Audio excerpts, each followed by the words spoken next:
Asalaamu calaykum waraxmatullaahi tacaala wabarakaatu dhamaan akhyaartiitu baan salaamay casharkan wuxuu ku saabsan yahay sidee filim aan la soo degi lahayn filmaanta ugu dambeeya ee markaas la isticmaala sida hadda 2016 ayaa lagu jiraa filmaanta ugu dambeeya Hollywoodka ama Hindiga nuuxuu rabo ahaado sidoo la soo degi lahayd YouTube markaan ku tuso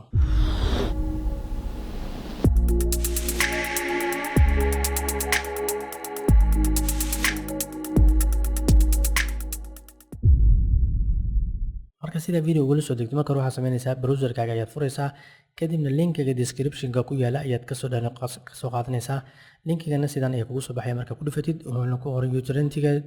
inbutter.eu tv ayaa ku qoran sidan filmaanta ugu dambeeya ayaad ku qoran nooca aratid ayaa la soo degaysaa waana dvd oo dhan marka la soo degto hadarta dvd kutubka all of them waa hd marka mid ku dhufto sidan ayaa kugu soo baxaya ujeedaa wuxuu ku leeyahay userentiga ku download gareyso markaa ku dhufatid utorrentiga oo ujeeda 2016 filmaanta animationka utorrentiga kadib waxaa ka dooranaysaa linkiga aad aratid marka linkiga ugu yar speedkiisa ayaan qaadanayaa oo 682 megabyte kadibna okay ayaan leeyahay kadibna utorrentiga ayuu si toos igu furayaa filimka hore ayaan u download si mataqaana waqtiga noogu soo yaraado wuu dhacay linkigan hore ayuu u jiray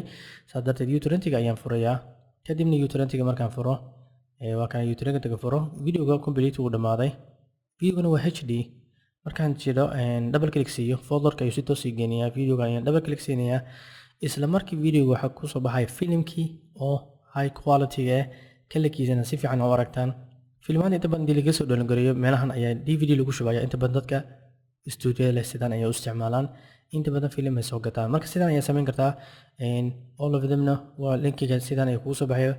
utorrentigan ayaa kusoo dhawaan kartaa wayna ku fududahay linkiga description ka soo qaadanaysaa. Asalaamu calaykum waraxmatullaahi tacaala wabarakaatuh, jazaakum allahu khayran.